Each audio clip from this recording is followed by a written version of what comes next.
सावेर से बीजेपी के विधायक पूर्व मंत्री तुलसीराम सिलावट के घर के बाहर लगी ये नेम प्लेट पर लगा सफ़ेद रंग का स्टिकर 3 जनवरी को हट जाएगा। चूंकि 3 जनवरी को मंत्रिमंडल विस्तार होगा और मंत्रिमंडल विस्तार होने के बाद इस सफ़ेद रंग को के कागज़ को हटाकर यहाँ लिखा जाएगा मध्य प्रदेश शासन के मंत्री। बीजेपी विधायक तुलसीराम सिलावट के अलावा विधायक गोविंद सिंह राजपूत के निवास पर भी नई नेम प्लेट लगने के पूरे आसार हैं। खबरें हैं कि मंत्रिमंडल विस्तार 3 जनवरी को होना तय हुआ है। राजभवन में 12:30 बजे ये 2 विधायक मंत्री पद की शपथ लेंगे। फिलहाल राज्यपाल आनंदीबेन पटेल प्रदेश से बाहर है, लेकिन शनिवार शाम तक या रविवार सुबह उनके भोपाल वापस आने की संभावना है।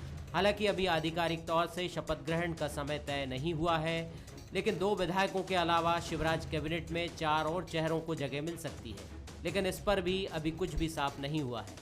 मुख्यमंत्री शिवराज सिंह चौहान इस जटिल मुद्दे पर बीजेपी नेता ज्योतिरादित्य सिंधिया, प्रदेश बीजेपी अध्यक्ष बीडी शर्मा से कई दौर की मुलाकात कर चुके हैं। देखना है कि वो 5 की तो मांग वही कर रहे हैं सिंधिया जी, फिर महाकौशल और विंध्य से भी मांग है। तो इन सब के बाद जब मंत्रिमंडल का विस्तार हो जाएगा तो बहुत सी स्थितियाँ क्लियर होगी। पर हमारा जोर ये है कि जिसको भी बनाना हो बनाएं, लेकिन जिले के प्रभारी मंत्री बनाएं, जिससे जिलों के अंदर जिला योजना समिति की बैठक हो और विकास के काम हो। ये पूरी तरीके से माननीय मुख्यमंत्री जी के क्षेत्राधिकार में है। उनको जब जैसा उचित लगेगा वैसा वे निर्णय करेंगे। और ये जो जानकारी है, मुझे लगता है इसकी पुष्टि भी वे ही स्वयं करेंगे और अतिशीघ्र ये सब चीज़ें जो हैं वो क्रियान्वित होती दिखेंगी। बीजेपी नेताओं के लिए नए साल के दिन ये खुशखबरी आई है। 1 जनवरी ज्योतिरादित्य सिंधिया का जन्मदिन भी है। इसके साथ ही माना जा रहा है कि नए साल में बीजेपी में राजनीतिक नियुक्तियों का सिलसिला शुरू हो जाएगा। आने वाले दिनों में निगम मंडलों में नियुक्तियां होना है। बीजेपी अध्यक्ष बीडी शर्मा नई प्रदेश कार्यकारिणी का भी ऐलान करने वाले हैं। यानी नगरीय निकाय चुनाव से पहले बीजेपी हर तरफ एक सकारात्मक संदेश देने की कोशिश करेगी। ये संदेश उनके लिए है जो कांग्रेस छोड़कर बीजेपी में आए और उनके लिए भी जो कई साल से बीजेपी में अपनी बारी का इंतजार कर रहे हैं। इसके अलावा अंदर की खबर है कि उपचुनाव में हारे हुए उन 3 मंत्रियों के पुनर्वास की भी संभावना तलाशी जा रही है, जो सिंधिया के साथ मंत्री पद से इस्तीफा देकर बीजेपी में आए थे। कुल मिलाकर बीजेपी नए साल में नया जोश भरने की कवायद में जुट रही है। नमस्कार, मैं हूं शरद द्विवेदी और आज का हमारा मुद्दा है सौगात से 21 की शुरुआत। तो सबसे बड़ा सवाल यही है कि 3 तारीख को मंत्रिमंडल विस्तार होने जा रहा है। राजनीति का एहतियात और राजनीति की सतर्कता ये कहती है कि जो एक कहावत है कि लब तक जब प्याला आए उसके पहले कई मोड़ होते हैं और हर मोड़ ऐसा होता है कि कहीं प्याला छलक न जाए। तो ईश्वर न करे ऐसा हो। नए साल पर शुभकामनाएं उन प्रत्याशित मंत्रियों की भी जो ऑल सेट हैं, तुलसी सिलावट जी और गोविंद सिंह राजपूत जी, कि वो कैबिनेट में आए। लेकिन ये भी महत्वपूर्ण है कि क्या सारी चीज़ें तय हो चुकी हैं। और शपथ को लेकर अभी समय की बात 12:30 बजे की ज़रूर है, लेकिन जो बात भगवान दास सबनानी कह रहे थे, मुख्यमंत्री जी की तरफ से अभी इसकी पुष्टि होना शेष है। तो क्या अंतिम तौर पर निर्णय है ये तो मुख्यमंत्री शिवराज सिंह चौहान ही जानते हैं, लेकिन माना यही जा रहा है कि 3 जनवरी को 12:30 बजे शपथ हो सकती है। और लाइकली यही है कि 2 मंत्री कैबिनेट में आ सकते हैं जो संवैधानिक बाध्यता के चलते जिन्होंने उपचुनाव के समय अपने पद से इस्तीफा दिया था, यानी गोविंद सिंह राजपूत और तुलसी सिलावट। और 2 बजे जो शपथ का समय पहले 3 बजे था मध्य प्रदेश के मुख्य न्यायाधीश का, वो 2 बजे हो गया। लेकिन कई सवाल ये पूरी प्रक्रिया खड़ा करती है और किसी एक राजनीतिक दल के लिए नहीं खड़ा करती। कई प्रश्न भी इससे खड़े होते हैं कि कैबिनेट का विस्तार मुख्यमंत्री का विशेषाधिकार होता है, लेकिन ये एक जटिल प्रक्रिया में कैसे बदल जाता है, और बदलता है तो निश्चित तौर पर उसके राजनीतिक कारण भी होंगे। हम कई इससे जुड़े जो पहलू हैं उन पर बात करेंगे। जो मेहमान हमारे साथ हैं उनसे मुलाकात कर लीजिए। भोपाल स्टूडियो में मेरे साथ हैं डॉक्टर हितेश वाजपेयी, भारतीय जनता पार्टी के युवा नेता, राष्ट्रीय स्तर पर टीवी पैनलिस्ट और नागरिक आपूर्ति निगम के पूर्व चेयरमैन। बहुत स्वागत है। राकेश सिंह चतुर्वेदी हैं हमारे साथ, कांग्रेस के वरिष्ठ नेता, पूर्व मंत्री, उनका मैं बहुत स्वागत करता हूं। वरिष्ठ पत्रकार, राजनीतिक विश्लेषक और कई पुस्तकों के लेखक शिवनाथ पटेरिया जी हमारे साथ हैं, उनका भी स्वागत है। पटेरिया जी, 3 तारीख को क्या ये माने कि 2 मंत्रियों की तो कम से कम मंत्री पद की शपथ को लेकर अब संशय नहीं होना चाहिए या और इंतजार करें? अभी क्या कहेंगे जी? शरद जी, जैसा कि आपने कहा कि ओठ और प्यालों के बीच कई तूफान होते हैं और जब तक वो तूफान राजनीति में, सियासत में निकल ना जाए तब तक उनको मानते हैं कि वो निकले नहीं हैं। दूसरी सबसे बड़ी बात है, दो का तो पक्का है, लेकिन जहां तक मेरी जानकारी है बीजेपी से भी दो लोगों को लेने के लिए दबाव है। दरअसल भारतीय जनता पार्टी अपने रैंक एंड फाइल को क्या संदेश देगी? क्या वो सारे पद और कुर्सियां, महत्वपूर्ण स्थान सिंधिया समर्थकों को देगी? भले ही सिंधिया के कारण ये सरकार हो, लेकिन भाजपा का एक बड़ा कैडर है जो पिछले चाहे जंग का दौर हो और चाहे आज का दौर हो, उसकी 2 से 3 पीढ़ियां गुजर गई हैं। तो मुझे लगता है जो लोग सत्ता में दरी उठाते थे, झंडियां लगाते थे, स्टेंसिल पोतते थे, उनमें से बहुत से लोग अब रिटायर होने के कगार पर हैं। तो उनकी तरफ से भी एक अपेक्षा है। तो मुझे लगता है शिवराज सिंह चौहान इसको एड्रेस जरूर करेंगे। अकेले सिंधिया के लोगों को लिया गया तो with in the BJP old rank and file, फिर मैं अंडरलाइन के साथ कह रहा हूँ, दिक्कतें पैदा हो सकती हैं। और ये सरकार को अच्छी तरह मालूम है, संगठन को अच्छी तरह मालूम है, संघ को अच्छी तरह से मालूम है। कहते हैं ना, शिवराज, संघ और सरकार और संगठन, इन सब चीज़ों को सबको मालूम है। तो मुझे लगता है 2 लोगों के लेने के लिए और दबाव पैदा, और कुल 6 कुर्सियां बाकी हैं। और अगर 6 में से 2 सिंधिया समर्थक आएंगे तो मेरी जो जानकारी है कि 2 में लेने की, एक्टिवेट करने की बात हो रही है। लेकिन 2 का तो क्लियर है क्योंकि वो एक पैकेज डील का हिस्सा था और उसको लेकर सिंधिया जिस तरह से 3 बार भोपाल आए और मुख्यमंत्री से मिले, महीने भर में तो उनकी दिल्ली में भी कई बैठकें हुई। अंतों तो कहा जाता है कि 2 दिन पहले सारी चीज़ें तय हो गई हैं, ऑल सेट है, शो होना है। लेकिन कहते हैं राजनीति में कई बार कुर्सियों के क्रम बदल जाते हैं। आप ध्यान करिएगा, जयभान सिंह जब पवैया को जब लिया जा रहा था तो उनको पहले राज्य मंत्री के तौर पर लिया जा रहा था, पिछली कैबिनेट में वो रूठ गए तो उनको कैबिनेट लिया गया। तो राजनीति में जो कुछ ना हो जाए वो थोड़ा है। मुझे लगता है 3 तारीख को ठीक 12:30 बजे तक का मैं इंतजार करूंगा, लेकिन तय है कि दोनों तो आ रहे हैं। 2 आ रहे हैं, इंतजार बिल्कुल पक्का है। डॉक्टर वाजपेयी की एक टिप्पणी लेकर मैं चौधरी साहब की तरफ रुख करूंगा। डॉक्टर वाजपेयी, मंत्रिमंडल में स्थान पाना एक लोकतांत्रिक प्रक्रिया का हिस्सा तो है ही, और एक गरिमा और एक योग्यता का भी पद है। लेकिन पार्टी कोई भी हो, हमने इसको जिस तरह से एक जटिल प्रोसेस में बदलते देखा है कि मुख्यमंत्री के लिए ये बहुत बड़ा एक चैलेंज का काम हो जाता है कि जातिगत समीकरण, राजनीतिक अपेक्षाएं और महत्वाकांक्षाएं, इन सब का विस्तार देना इनको और इनको स्थान देना उनके लिए एक बड़ी कवायद में बदल जाता है। और यही वजह है कि कई बार हम देखते हैं, और ख़ासतौर से बीजेपी में जहां योग्य उम्मीदवारों की संख्या दिन ब दिन बढ़ रही है, वहां ये और बड़ा चैलेंज है। किस तरह आप देखते हैं? मुख्यमंत्री का विशेषाधिकार तो है, लेकिन ये प्रक्रिया बड़ी स्मूथ हो और जिस तरह से जितने लोग हैं उन सबका एक बार क्लियर हो जाए, जिससे आगे निगम मंडल की बात हो जाए और पॉलिटिकल अपॉइंटमेंट्स की बात हो जाए। देखिए सर जी, मुझे लगता है कि बहुत क्लियर है और सरल है, क्योंकि सबसे सरल क्या है मुख्यमंत्री शिवराज सिंह चौहान जी के लिए, क्योंकि उनके लिए किसी भी चीज़ को करना कोई बहुत कठिन नहीं है। पहली चीज़ तो वो जो भी इसके आपकी तरफ से प्रत्याशी हैं, दावेदार हैं, या जो इस पद पर आना चाहते हैं, उन सबको बहुत अच्छे से जानते हैं। दूसरी बात, वो अपनी आवश्यकताओं को जानते हैं। जैसा सबनानी जी ने कहा ही आपको कि वो खुद ही बता देंगे कि कब हो रहा है, कब नहीं हो रहा है, क्या हो रहा है। तो इसमें कोई बहुत ज़्यादा जटिलता नहीं है। बार बार अपन लोग इस विषय पे बैठते ही हैं, और जब जब आपको अनुभूति होती है कि ऐसा होने वाला है, तो स्वाभाविक है कि ये प्रश्न सामने आते हैं। लेकिन इनमें से एक भी प्रश्न मैं आपको यहाँ पे दावे के साथ कहता हूँ कि शिवराज जी के सामने नहीं आता, क्योंकि 15 साल सर मुख्यमंत्री बहुत लंबा समय होता है, बहुत अनुभव होता है। उनको हम क्या बताएं कि कैबिनेट की चुनौतियां क्या हैं, चुनने की क्या चुनौतियां हैं। वो तो भाई जिता जिता कर लेके आते हैं, टिकट देते हैं, कार्यकर्ता का निर्माण करते हैं और फिर उसको इस पद तक लेके आते हैं। ऐसा करने वाले नेतृत्व हैं तो मैं कहूँ कि कोई अतिशयोक्ति नहीं होगी। तो जब उसको वो गर्भ से लेके यहाँ तक सबको जानते हैं और राजनीति को भी समझते समझते, जो सत्ता पक्ष की राजनीति है मुख्यमंत्री के बतौर 15 साल हो गए। पठेरिया साहब शायद इस पर मोहर लगा दें मुस्कुरा के, तो मैं ठीक समझूंगा कि उनको इतना अनुभव हो गया है कि वो इन सब परिस्थितियों और सवालों को बहुत आसानी से डील कर सकते हैं। आप तो निश्चिंत रहिए केवल कांग्रेस की चिंता करिए शरद जी कि कांग्रेस का निर्णय क्यों नहीं हो पा रहा है। ये सवाल राकेश जी के सामने यक्ष प्रश्न की तरह रखते रहिए कि कब प्रदेश अध्यक्ष, नेता प्रतिपक्ष या राष्ट्रीय अध्यक्ष होने वाले हैं तो वापस कब आएंगे।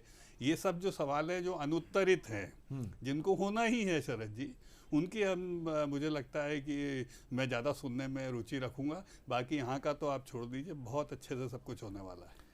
चौधरी साहब, थोड़ी सी चिंता तो जरूर है आपके चेहरे पर, लेकिन उसका कारण पार्टी के विषयों के साथ और विषय भी हो सकते हैं। स्वाभाविक है, ये धीर गंभीर काल है, संक्रमण काल भी कहूँ तो अनुचित नहीं होगा कांग्रेस के लिए।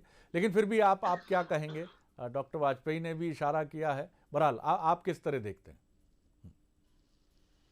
जी नहीं, दोनों विषय अलग अलग हैं। आपने जो विषय उठाया है पटेरिया जी से, वो मंत्रिमंडल से संबंधित उठाया है जी, और आदरणीय वाजपेयी जी ने जिधर ट्वीट किया है वो कांग्रेस की तरफ किया है। जी जी। अव्वल तो मैं पहले आपके चैनल के माध्यम से आप सबको, मध्य प्रदेश की समूची बिल्कुल, बहुत शुक्रिया जनता जनार्दन जी, को जी, नूतन वर्ष की बहुत बहुत 2021 की शुभकामनाएं प्रेषित करता हूं। सबके उज्जवल भविष्य की कामना करता हूं। ये मंत्रिमंडल का विस्तार जो होना है शरद जी, आप दो वक्तव्य आप याद करिए। एक ये वक्तव्य कि शिवराज सिंह जी ने ये कहा कि ये सरकार सिंधिया जी की बदौलत है, सिंधिया जी के जो 7 लोग आए हैं उन विधायकों की बदौलत है, इसमें उनका कोई योगदान नहीं है। दूसरा, सिंधिया जी का वो वक्तव्य, उन्होंने ये कहा कि हमने वल्लभ भवन की चाबी शिवराज सिंह जी को हमने दी है। यानी ये जो मंत्री परिषद के लोग हटे हैं, चाहे वो हारे हों चाहे हट गए हों 2 लोग, ये सारे पे सारा अधिकार मैं समझता हूं ज्योतिरादित्य सिंधिया जी का है, क्योंकि ये सरकार भारतीय जनता पार्टी के बलबूते पे आई हुई सरकार नहीं है। ये सरकार सिंधिया जी के बलबूते पे आई हुई सरकार है। तो नैतिक रूप से भी आपने एक शब्द बहुत बढ़िया अभी कहा था कि जब आप चर्चा कर रहे थे कि ये मर्यादा और उसकी भी बात है कि मंत्री परिषद में रखने की, तो मैं ये मानता हूं कि ये मंत्री परिषद का विस्तार अगर हो तो इसमें सिंधिया जी का वेटेज ही रहेगा और भारतीय जनता पार्टी के जो हमारे बहुत कई वर्षों के अभिन्न साथी हैं, चाहे वो शुक्ला जी हो, राजेंद्र शुक्ला जी, चाहे हमारे बिश्नोई साहब हो हमारे साथी, चाहे गौरी शंकर बिश्नोई हो, चाहे हमारे अभिन्न मित्र रामपाल सिंह जी हो, इन सबको तो मैं समझता हूं अभी लाइन में लगा ही रहना पड़ेगा। और ऐसे कई मित्र हैं मेरे जो भारतीय जनता पार्टी के उस पर चुन के आए सिंबल पे, और लगातार वो इंतजार कर रहे हैं कि मंत्री परिषद में उनका स्थान कब मिले। दूसरी बात से आपकी से मैं सहमत हूं कि बहुत जल्दी ये चुनाव हो जाए, ये नियुक्तियां हो जाए निगम और मंडलों की, ताकि हमारे कई साथी भारतीय जनता पार्टी में ऐसे हैं जिनको सही स्थान मिल जाए तो हमें भी उसमें गौरव मिलेगा, हमारे साथी वहां फिर से नवाजे जाएं। जी, ये मेरा मानना है। जहां तक कांग्रेस की चिंता की है द्विवेदी साहब, कांग्रेस में ना तो अध्यक्ष का पद खाली है, ना नेता प्रतिपक्ष का पद खाली है, वाजपेयी साहब को बता दूं, और ना ही अभी खाली है केंद्र में केंद्रीय नेतृत्व का। और उसकी चिंता करने के बजाय अपने गिरेबान में झांककर भारतीय जनता पार्टी देखे, और मध्य प्रदेश में जिस बिखराव की तरफ जाएगी इस मंत्रिमंडल के बाद, ये हम और आप सब देखेंगे।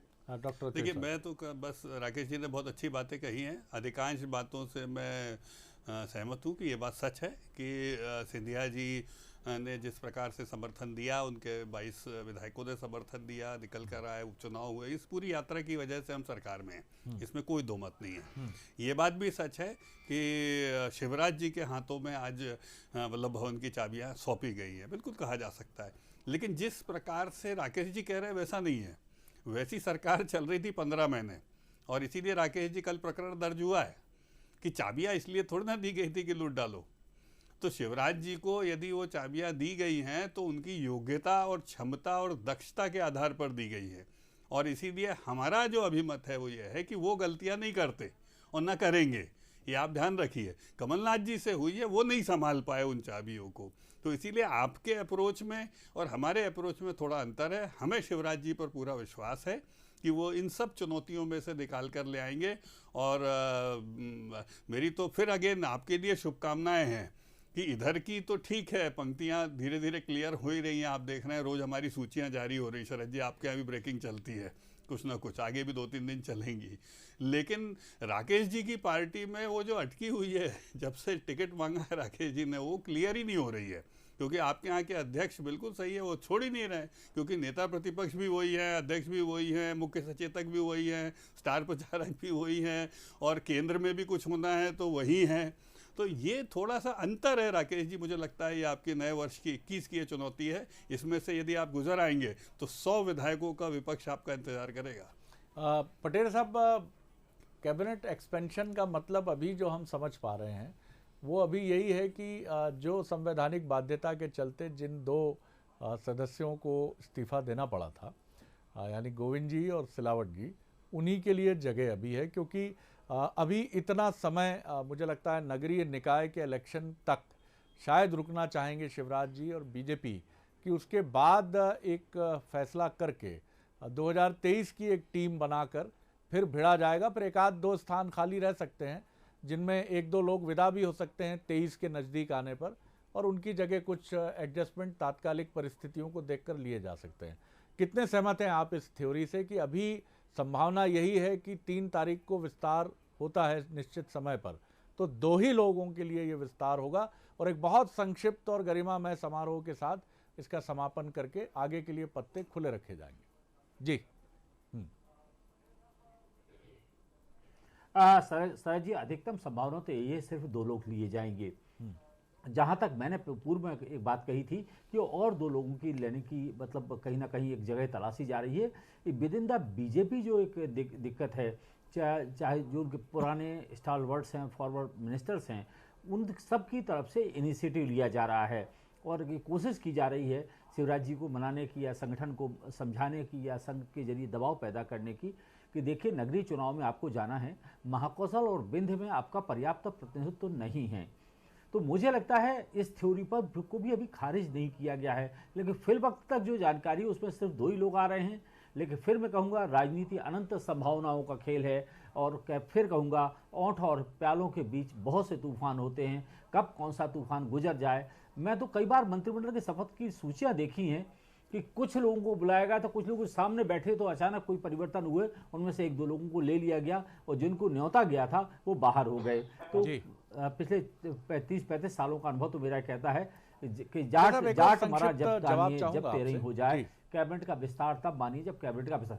बिल्कुल। एक छोटा सा मेरा सवाल ये भी है कि हमने ये भी सुना था कि बीजेपी में बड़ा उथल पुथल है कि बाहर से मेहमान आए हैं 22 लोगों के आने के बाद में कुछ और मेहमानों के आने के बाद, लेकिन वैसा कुछ अपवाद छोड़ दें वो भी तूफान नहीं साबित हुए, चाय के प्याले के तूफान भी नहीं थे, लेकिन वो बड़े अच्छे ढंग से बीजेपी ने उसको हैंडल किया। और अभी भी जो प्रत्याशित हैं बीजेपी के बड़े नेताओं की मैं बात कर रहा हूँ, राजेंद्र शुक्ला जी हैं, रामपाल सिंह जी हैं, ये जो तमाम और भी 2-3 बड़े नाम हैं, संजय पाठक हैं, लेकिन जिस तरह से जो डॉक्टर वाजपेयी ने भी बड़े मन से माना कि ये सरकार बनी है सिंधिया जी की वजह से, तो कम से कम एक ग्रैटिट्यूड लेकर ये बीजेपी चल रही है कि अभी हमें कोई अपने हक की बात ज़्यादा नहीं करनी है, नए मेहमानों के साथ एक बेहतर समायोजन रखते हुए, आगे के चैलेंजेस को देखते हुए, और कोशिश ये है कि 2023 में एक थंपिंग मेजॉरिटी से अपना दावा सरकार बनाने का रखा जाए, ऐसे काम किए जाए और फिर एक बीजेपी की रीति नीति की परफेक्ट सरकार के साथ बीजेपी सामने आए। छोटा जवाब चाहूंगा आपसे। जी। जी